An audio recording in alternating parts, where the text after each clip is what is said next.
Amen. Alors premièrement, je tiens à remercier le pasteur ainsi que les responsables de nous faire confiance pour ce moment. Et je tiens à leur dire aussi félicitations parce que c'est pas facile de venir devant et de parler pour la part du Seigneur. On va rester dans le thème qui est le défi. Mais l'une des choses qui est importante dans le défi et l'une des choses qui est ton défi premier, c'est toi-même. Tu peux avoir un adversaire, mais le plus grand adversaire, c'est toi-même. Lorsque je parle de toi-même, je parle de ta manière de penser, de ta manière de voir les choses et de ta manière d'imaginer vaincre la chose qui se présente face à toi. Et le thème de mon message, en fonction de ce défi, c'est « Serviteur inutile ». Je vais expliquer pourquoi et je vais expliquer comment et je vais expliquer aussi la manière qu'on puisse réagir afin de ne pas rester inutile. Sans plus tarder, nous allons lire le livre de Matthieu, chapitre 25, à partir du verset 14.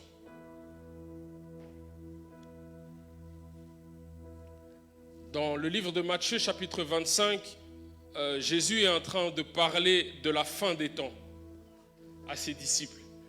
Il leur demande d'être prêts en tout temps parce qu'on ne sait pas ni le moment ni l'heure lorsqu'il reviendra.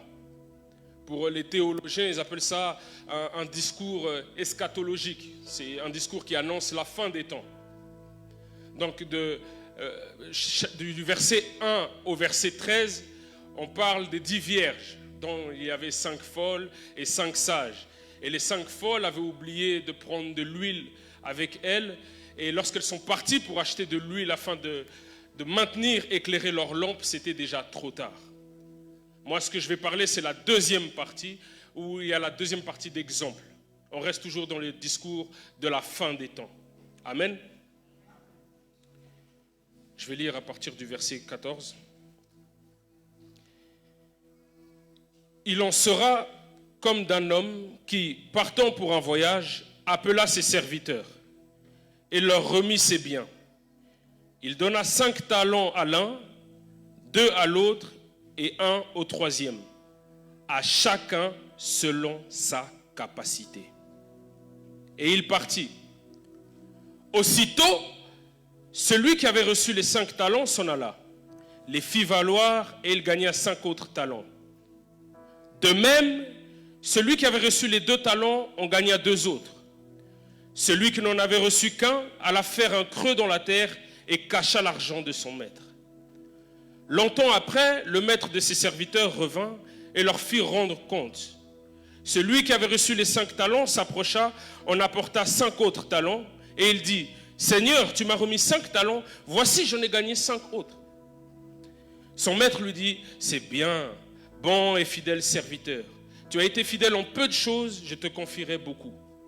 Entre dans la joie de ton maître. » Celui qui avait reçu les 2 talents s'approcha aussi et il dit « Seigneur, tu m'as remis 2 talents, voici j'en ai gagné 2 autres. » Son maître lui dit « C'est bien, bon et fidèle serviteur.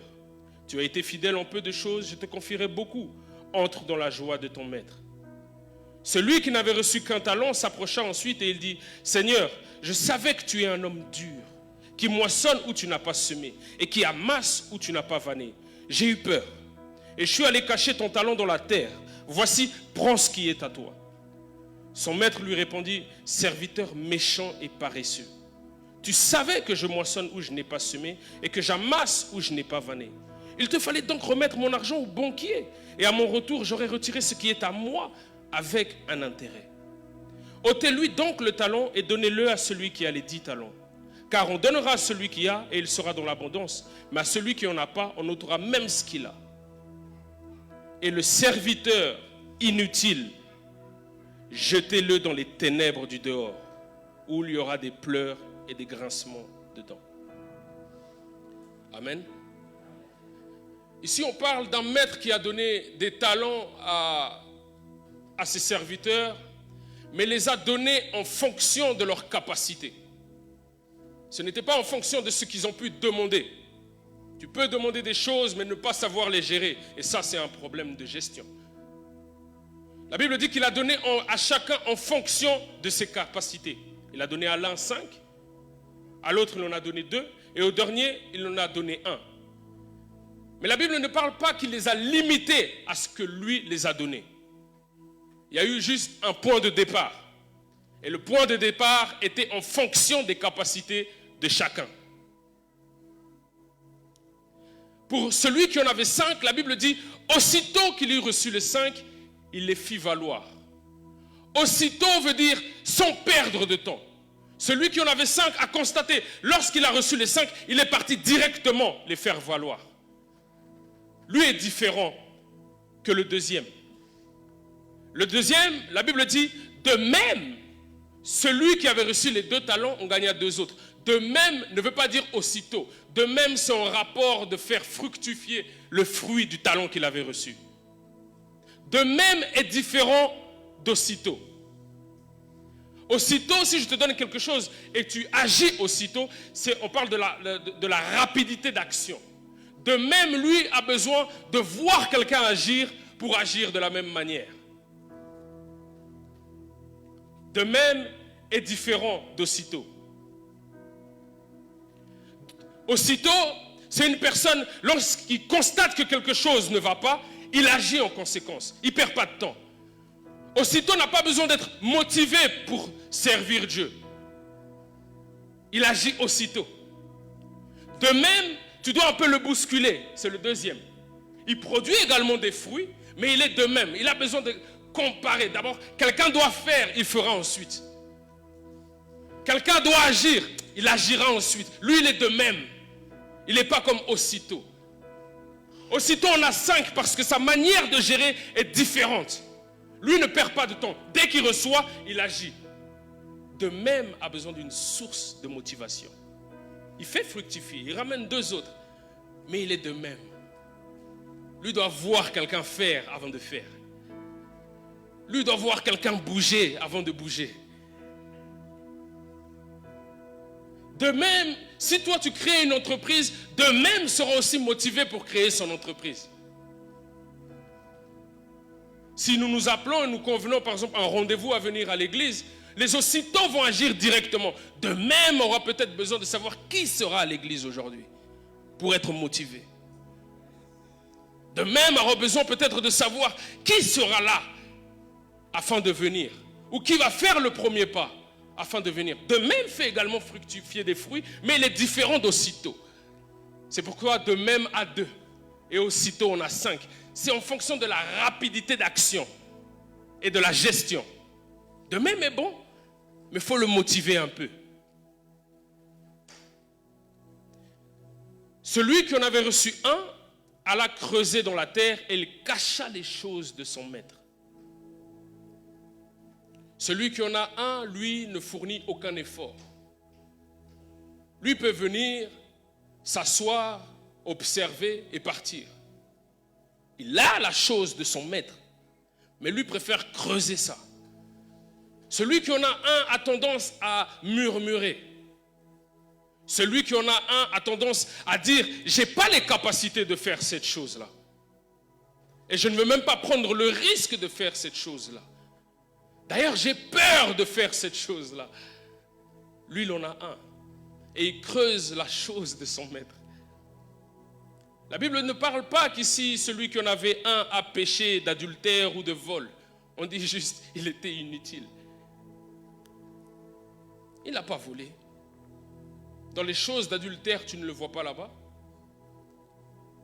Mais lui, il a une chose qu'il ne souhaite pas mettre en action. Et ce n'est pas la chose à lui, c'est la chose de son maître.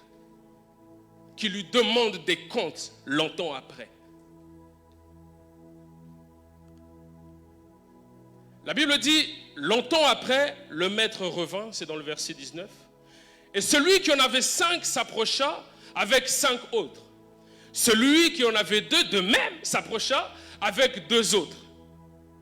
Et aux 2, vous allez constater qu'il dit, tu as été fidèle en peu de choses. Donc celui qui a 5 et celui qui a 2, il considère ça comme peu. Mais il dit, je te confierai beaucoup. Parce que tu as géré le peu que tu avais. Selon le maître, même lorsque celui qui avait 5 est revenu avec 5 autres, ce qui lui en a fait 10, il dit, tu as géré peu de choses. Je te confierai beaucoup. Entre dans la joie de ton maître. Arrivé au dernier, celui qui en avait qu'un dit, Seigneur, je sais que tu es trop dur. J'avais même peur d'essayer. Lui, il estime que Dieu ne lui a pas donné les capacités nécessaires pour faire quelque chose. Il en a un. Il estime que ce qu'il avait, ce n'est pas suffisant pour faire valoir cette chose. Après tout, je n'ai que un. Qu'est-ce que je vais faire avec ça? Lui, il voit Dieu comme un injuste. Il a dit, tu récoltes là où tu n'as pas semé. Ça veut dire que tu m'as donné les moyens, mais tu ne m'as pas donné les moyens, mais comment je peux faire cette chose? Comment je peux participer à cette chose? Tu ne m'as pas donné les moyens. Si l'église avance, qu'est-ce que je peux apporter? Lui, il est un. D'ailleurs, les choses de l'église,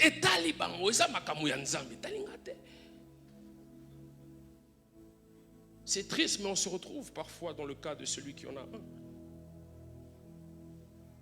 Tu es fâché, à partir d'aujourd'hui, je viendrai juste voir, je ne vais plus participer. Lui, il a un. Mais c'est les choses de son maître. C'est-à-dire que les autres serviteurs ne sont pas là-dedans. Ce n'est pas les autres serviteurs qui ont dit à celui qui a un, mais pourquoi tu n'as pas fait quelque chose? La Bible dit, longtemps après, le maître revint. L'œuvre de Dieu, ce n'est pas quelque chose qui appartient au pasteur. C'est à Dieu. Longtemps après, le maître va revenir. Et il demandera des comptes à tout à chacun. Même toi qui n'en as que un. Et la Bible dit que vous êtes tous bénis par Dieu. Ça veut dire que personne n'est venu sans rien sur cette terre. Dieu a créé Adam et Ève, la Bible dit, et il est béni. Bien souvent, nos murmures nous poussent à être comme celui qui n'a qu'un seul talent. Il a dit, qui amasse où tu n'as pas vanné. C'est-à-dire, tu tires profit des efforts des autres. Toi, tu n'as pas fait ça, Dieu, c'est lui qui a fait ça. Et tu as reçu ça parce que c'est lui qui a fait ça. Qui amasse où tu n'as pas vanné. Quelle méchanceté. C'est la chose de son maître. Donc, selon lui, il n'a ni utilisé le talent, ni volé le talent.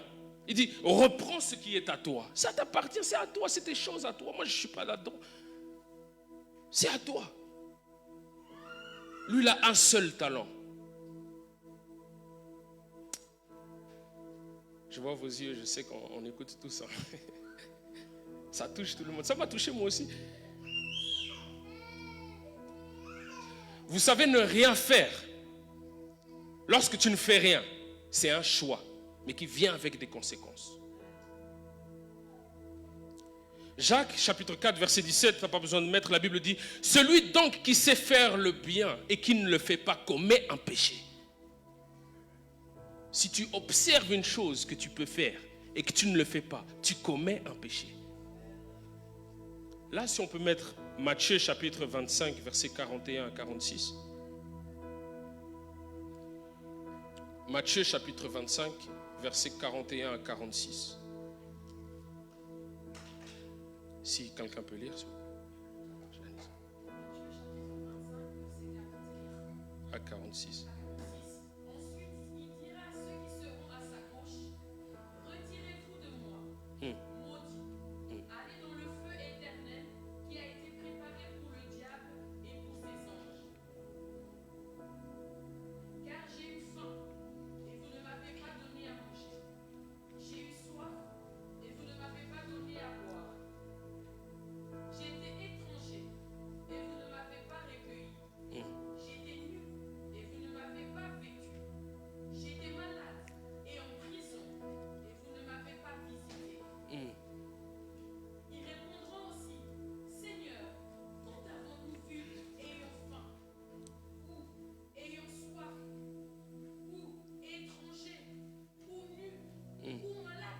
ou en prison, et ne t'avons-nous pas assisté? Il leur répondra, je vous le dis en vérité, toutes les fois que vous n'avez pas fait ces choses à l'un de ces plus petits, c'est à moi que vous ne les avez pas faites. Et ceux-ci iront au châtiment éternel, mais les justes à la vie éternelle. Bien-aimé, lorsqu'on parle du juste ici, on ne parle pas seulement de celui qui a des bonnes mœurs. Parce qu'il n'a pas parlé de cet exemple-là. Mais on parle aussi de celui qui agit lorsque quelque chose se dégrade. Tu m'as vu nu, mais tu n'as pas fait quelque chose. Tu as vu une personne se dégrader, mais tu n'as rien fait. J'étais en prison, donc j'étais lié à des choses. Tu n'es pas venu me rendre visite. Selon lui, celui-là ne fait pas partie du juste. Il n'a pas péché, mais il n'a rien fait. Ne rien faire vient avec des conséquences.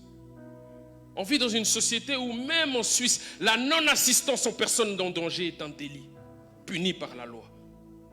Lorsque tu vois une personne qui est dans une situation en danger, mais que tu ne fais rien pour, tu commets un délit. Tu es délinquant. Pas criminel, parce que ce n'est pas un crime, mais c'est un délit. Donc tu es délinquant. Un homme comme Martin Luther King, qui se battait pour les droits civiques des hommes de couleur, a dit « À la fin, nous ne nous souviendrons pas des mots de nos ennemis, mais du silence de nos amis. » Lorsque tu combats quelque chose, tu t'attends à ce que les autres puissent au moins prendre part à ce combat avec toi. Ne rien faire. Ah, etalingad, etaliote. Le maître te demandera des comptes. Si tu constates que quelque chose se dégrade à l'église et que tu le vois, mais que tu n'agis pas, tu connais la suite. On a lu.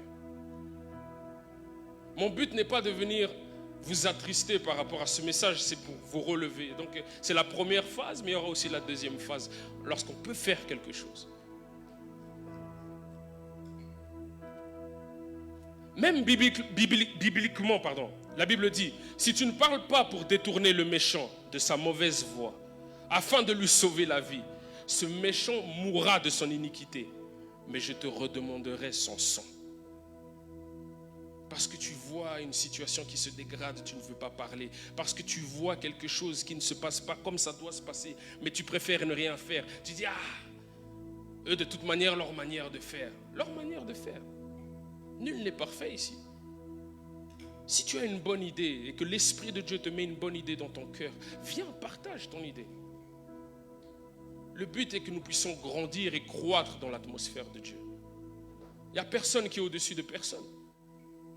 C'est l'œuvre de Dieu. La Bible dit, le maître viendra redemander des comptes en fonction des capacités qu'il a données à chacun. Et tout le monde a reçu quelque chose. Si on reprend la réponse de son maître, versets 26-27, la Bible dit, son maître lui répondit, serviteur méchant et paresseux. Tu savais que je moissonne où je n'ai pas semé et que j'amasse où je n'ai pas vanné. Il te fallait donc remettre mon argent au banquier. Et à mon retour, j'aurais retiré ce qui est à moi avec un intérêt. À cette période-là, il n'y avait pas les banquiers tels que nos institutions. C'était plus des... j'ai regardé le mot, ça s'appelle trapézites. C'était des changeurs d'argent, des changeurs de monnaie. Vu qu'il y avait plusieurs personnes qui venaient de différents endroits, c'était souvent, pas tout le temps, mais souvent les Romains qui avaient ça. Donc lorsque là, il parle de tu aurais pu prêter mon argent au banquier, ça aurait pu prendre un intérêt, il ne parle pas entre les Juifs, parce que les Juifs n'ont pas le droit de se prêter de l'argent avec un intérêt. Mais dans Deutéronome 23-20, un non-juif, tu as le droit de lui prêter de l'argent et obtenir un intérêt. Et si on prend dans le cadre des institutions aujourd'hui, Dieu merci, Pasteur Patrick, il est là, c'est un banquier.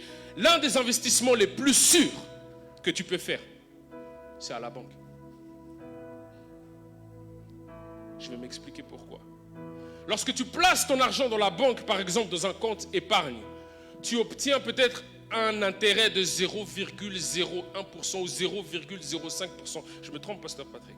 J'ai fait aussi les recherches avant de venir ici. Je n'ai pas envie de vous dire des bêtises. Tu obtiens un intérêt de 0,01%. C'est rien, mais c'est un intérêt. C'est un des investissements les plus sûrs que tu peux faire, ton compte épargne. Jusqu'à 100 000 francs, bien sûr. Au-delà, la banque aussi a ses limites. Mais là, il dit, tu aurais pu mettre mon argent dans un endroit sûr. Même sans rien faire, tu aurais obtenu ne fût-ce qu'un intérêt.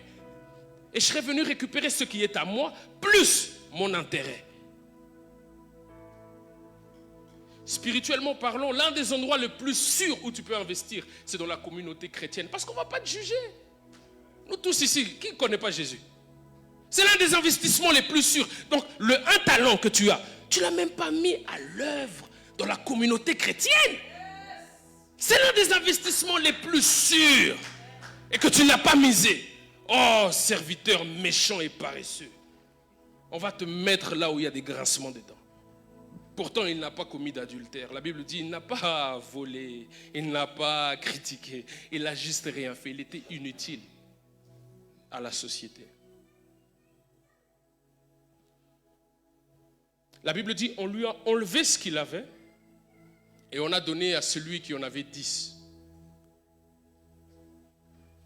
Et lorsqu'on a enlevé ce qu'il avait, on lui a appelé serviteur inutile.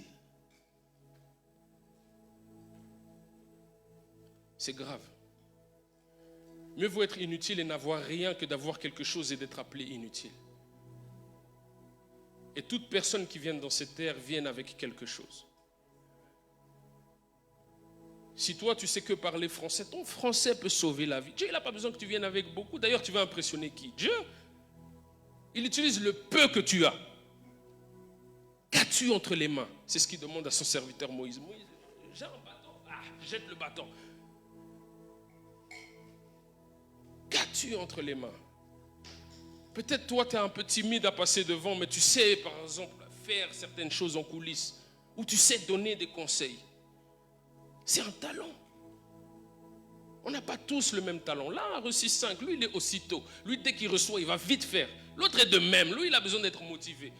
Mais toi, tu veux creuser, tu auras des comptes à rendre. Et lorsque tu es inutile, tu es appelé à être coupé avec les vivants. Et si on regarde la société ou même dans le lieu, dans notre travail où nous travaillons, lorsqu'il y a un choix à faire, on va généralement faire un choix d'enlever la personne qui ne sert à rien ou qui n'est pas assez productive pour la société ou pour le travail. Si on peut mettre Luc chapitre 13, versets 6 à 9.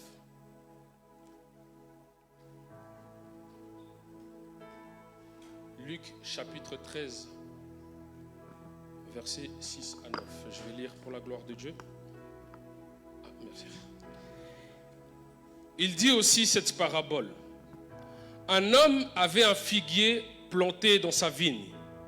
Il vint pour y chercher du fruit et il ne trouva point. Alors il dit au vigneron, voilà 3 ans que je viens chercher du fruit à ce figuier et je n'en trouve point. Coupe-le. Pourquoi occupe-t-il la terre inutilement? Pourquoi? Le vigneron lui répondit, Seigneur, laisse-le encore cette année 2025. Je creuserai tout autour et j'y mettrai du fumier. Peut-être, il n'a pas dit c'est sûr, hein, il a dit peut-être à l'avenir donnera-t-il du fruit. Sinon, si ça ne marche pas, Seigneur, tu le couperas. Si tu peux mettre l'image du fumier, je vais vous montrer le fumier, c'est quoi? Ça, c'est du fumier. C'est des excréments d'animaux mélangés avec de la paille. C'est quelque chose que quand tu vois, même toi, tu vas éviter ça. Ça va salir tes baskets, hein, pas Emile? Ça va salir. Le fumier, c'est quelque chose même qui sent mauvais. Ça n'a pas un bel aspect. Quand tu vois le fumier, c'est quelque chose de sale et dégueulasse. Pourquoi mettre du fumier dans le figuier? Quel est l'intérêt de mettre quelque chose de sale avec le figuier? Le fumier est sale à l'aspect, mais c'est rempli d'éléments nutritifs qui font que le figuier peut ressortir ses fruits. Tu vois, peut-être moi aujourd'hui tu me connais. Tu as connu mes erreurs, peut-être même on a fait les erreurs ensemble. Fumier. Mais si tu fais attention à l'aspect, tu ne feras pas attention à ce qui sort des éléments nutritifs pour faire sortir des fruits dans ta vie. Prends ce qui sort, les éléments nutritifs. Le vigneron dit, je creuserai tout autour et je mettrai du fumier. Ça veut dire qu'il va essayer de disposer ton cœur dans les meilleures conditions possibles. Prendre le fumier, tirer ce qu'il y a dans le fumier. Et peut-être que cette année 2025, ça produira des fruits.